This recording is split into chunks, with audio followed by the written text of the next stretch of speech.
Di tengah penanganan banjir bandang di Sumatera, Komisi 4 DPR RI menggelar rapat kerja dengan Kementerian Kehutanan. Menteri Kehutanan Raja Juli Antoni pun dicecar sejumlah anggota DPR. Hujan cecaran menghiasi rapat Komisi 4 DPR RI dengan Kementerian Kehutanan pada Kamis siang. Sejumlah anggota DPR menuntut penjelasan Menteri Kehutanan Raja Juli Antoni terkait penyebab kerusakan lingkungan yang dituding jadi dalang banjir bandang di 3 provinsi di Sumatera. Para wakil rakyat meminta penegakan hukum seadil-adilnya bagi pelaku pembalakan liar yang diduga mengakibatkan kerusakan lingkungan. Pemerintah juga didesak sita aset perusahaan pelanggar lingkungan. DPR juga meminta agar kebijakan pembukaan lahan juga harus mempertimbangkan aspek lingkungan hidup. Ada aktivitas apa di situ? Sehingga di sini bencana yang luar biasa terjadi itu karena daya tampung, daya dukung lahan yang luar biasa rusak. Kenapa itu rusak? Yang rusak manusia. Siapa manusia itu?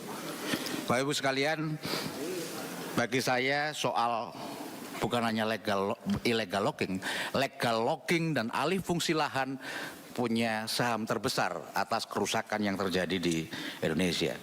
Deforestasi 1,4 juta hektar tanah sepanjang 2016-2025, kalau datanya di Aceh, itu sungguh sangat luar biasa.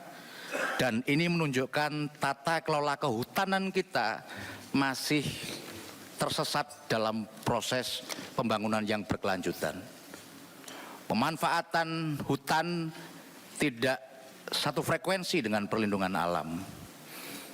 Saya tidak sedang berbicara antara dipisahkannya Kementerian Kehutanan dan Lingkungan Hidup, tapi fakta nyatanya bahwa dari hasil penyitaan terhadap pembalak-pembalak kemudian mereka itu menanam sawit di luar HGU di kawasan hutan. Dan ini perlu diambil, jual itu semua ladang, kemudian berikan itu untuk pembangunan infrastruktur yang hampir belasan triliun di 3 provinsi ini. Jangan sampai sekarang di tengah tekade yang sedang menurun dari pemerintah pusat ke daerah, dihantam lagi oleh bencana banjir, kemudian diberikan lagi ke daerah untuk membangun, itu tidak bisa. Oleh karena itu, ini ada kesempatan bagi kita untuk mengambil alih aset itu yang sudah dipegang oleh negara, kemudian berikan itu kepada wilayah masyarakat kita. Pak Menteri yang kami hormati, perlu kami sampaikan bahwa mereka itu sudah menikmati hasil puluhan. Pak Rahmat Soleh, saya tidak denial Pak, saya sama sekali tidak denial. Saya tadi mengatakan bahwa banyak faktor yang menyebabkan banjir ini kompleks dan kombinasi antara faktor itulah yang menyebabkan banjir tersebut. Cuaca hanya salah satunya. Lebih dari itu memang ada evaluasi dari kami, evaluasi dari kami tentang hutan, tentang AMDAL di kementerian lain, pemerintah daerah sendiri. Kalau tadi dikatakan PPKH Pak, ada bukaan tadi di Batang Toru segala macam. Ya, bisa saya saksikan misalkan ada perusahaan apa itu yang besar, Green Court, Agin Court misalkan yang sering viral itu dari tahun 80 itu udah jadi APL Pak.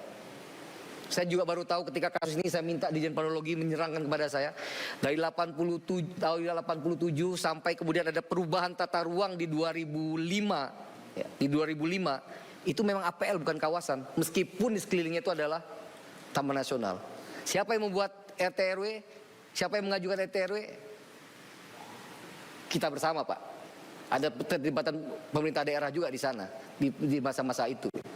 Jadi sekali lagi saya tidak mengatakan, apalagi saya berapologi, saya defensif bahwa ini ada terkait dengan hutan. Iya, oleh karena itu kita harus perbaiki Pak. Pemirsa, Roy Suryo CS melaporkan Ketua Jokowi Mania Andi Aswan dan ahli polisi Joshua Sinambela ke Polda Metro Jaya terkait scan ijazah Jokowi. Pihak Roy Suryo CS ini menduga bahwa Andi Aswan dan Joshua Sinambela melakukan kejahatan editing data elektronik, manipulasi data elektronik, dan juga mengedarkan pemberitahuan bohong yang diduga melanggar Undang-Undang ITE.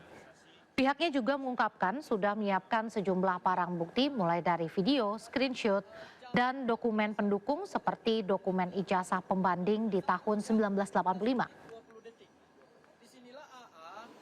secara langsung kepada seluruh rakyat Indonesia. Begini, apa yang dilakukan saudara AA dan dibantu oleh orang yang mengaku ahli digital forensik, ya, saudara JS itu, yang malam hari itu dia berdebat malam dengan AA di acara itu, malah yang aku ahli itu, saya, jadi dia gugup sekali, saya tidak tahu file ini. Pada AA itu mengatakan filenya dari dia, dan apa yang dilakukan oleh yang mengaku ahli itu? Dia mengatakan dengan lantang, saya punya scan asli dan ditunjukkan pada YouTube pada saat DF Talk, ya, Digital Forensic Talk. Jadi itu juga nggak benar, nggak boleh, kata ahli hukum kita, Pak Sangaji, seorang ahli membocorkan file. Ya, dia membocorkan itu pada tayangan YouTube-nya. Pemirsa, Presiden Prabowo Subianto menerima kunjungan kehormatan Ketua MPR Republik Rakyat Tiongkok, Wang Huning, di Istana Merdeka Jakarta. Dalam pertemuan tersebut turut dibahas kerjasama kedua negara hingga bidang diplomasi parlemen.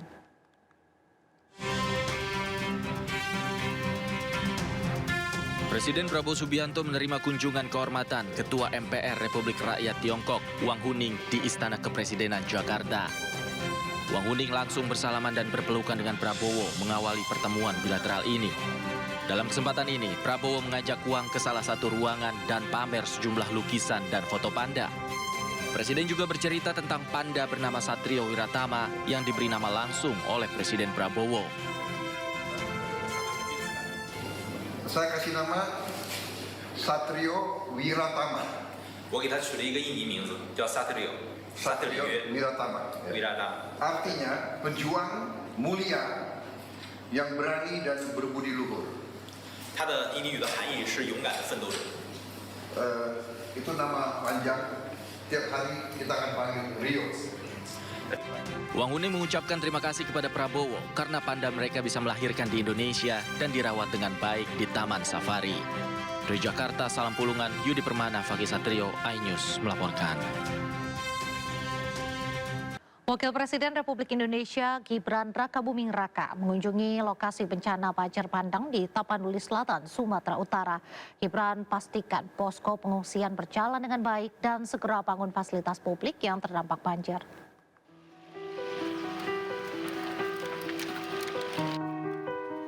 Wakil Presiden Republik Indonesia Gibran Rakabuming Raka meninjau langsung lokasi bencana alam di Kecamatan Batang Toru, Kabupaten Tapanuli Selatan, Kamis siang. Gibran meninjau jalan dan jembatan yang rusak di Desa Garoga, Kecamatan Batang Toru. Kemudian Gibran melanjutkan menyapa pengungsi posko di Desa Batu Hula. Posko ini merupakan pengungsian terbesar di Batang Toru. Lebih dari 1.300 pengungsi dari 5 desa bertempat tinggal sementara di lokasi ini. Gibran mengatakan pemerintah pusat akan membantu penanganan bencana. Bapak Ibu, sekali lagi saya mohon maaf. Bapak Ibu tidak sendiri, warga Sumatera tidak sendiri, kami di sini untuk Bapak Ibu semuanya. Ya. Kami hari ini mengunjungi 3 provinsi sekaligus. Saya kita pastikan ya Pak, yang di pengungsian mendapatkan pelayanan yang baik.